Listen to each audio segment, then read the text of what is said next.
మొత్తానికి అత్త ఇద్దరిని మంచి కసకల్నే కన్నది. హలో వినేష్ బ్యూటీ, నిన్నే చెట్టంత మగాండి నేను ఇక్కడ నిలబడుంటే పలకరించకుండా వెళ్ళిపోతున్నావే. నువ్వెవరు అని పలకరించమంటావు? నీతో నాకేంటి పని? నా పనంతా నీతోనే ఉంది. అవును, ఈ పొలం అంతా మీదేనా? చూడు, నీతో గ్యాస్ కబుర్లు చెప్పే టైం నాకు లేదు. అదిగో ఆ తోటలో మీ మాయ ఉంటారు, అక్కడికి వెళ్ళి పెట్టుకోని దుకాణం. మంది ఒకేజ్ గ్రూపు, మునిగినా తేలినా మనం చూసుకోవాలి గాని అక్కడికి వెళ్ళమంటావేమిటి? నాతో పెట్టుకో, మాకు హద్దులో ఉండి మాట్లాడు. అదే ఆ హద్దులు ఏమిటో చెప్తామనే నీ దగ్గరికి వచ్చాను. ఏంటి? అదే నా పొలం సరిహద్దులు. అదిగో ఆ కనిపిస్తున్న కొబ్బరి చెట్టు దగ్గర నుంచి ఈ మామిడి చెట్టు వరకు మధ్యలో ఉన్న 100 ఎకరాలు నీది. అటుపక్కది నాది.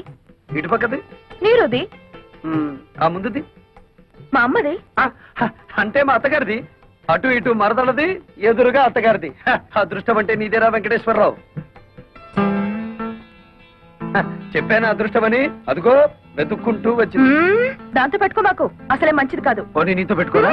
దాంతో పెట్టుకో, మూతిపళ్ళు రాలు కొడుతుంది. కొడతాను, కొట్టించుకుంటాను, చూస్తావా? చూద్దాం. అయితే నా మాటలు అది వేడికిపోయి ఒళ్ళంతా తడిపేసుకునేలా చేస్తాను. పెట్టు. ఎంత? 10 రూపీస్. 5 రూపీస్. కన్ఫ్యూజ్. అదేం చూసు? ఓ కొత్త చూసు.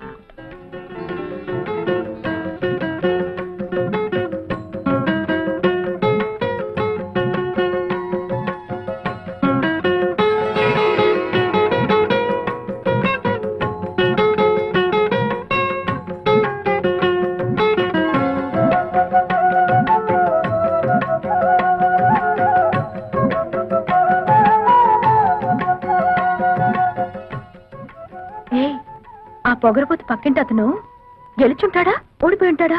అబ్బా, అంత తొందరే నీకు.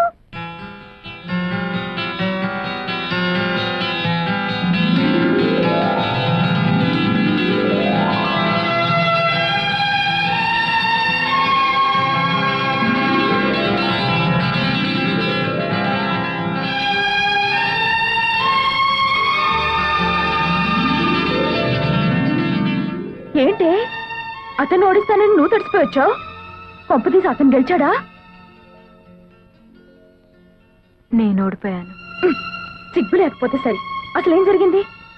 విప్పలేడేమో అని ఓ పొడుపు కథ వేశాను. ఏమిటిది? మాకున్న 2 మీకు లేవు, అవేమిటో చెప్పుకో అన్నా. అంత నోరు నొక్కనక్కర్లేదు, అతను ఈజీగానే చెప్పాడు. ఏమని చెప్పాడే? మనకున్న అమ్మా నాన్న తనకు లేరు అని.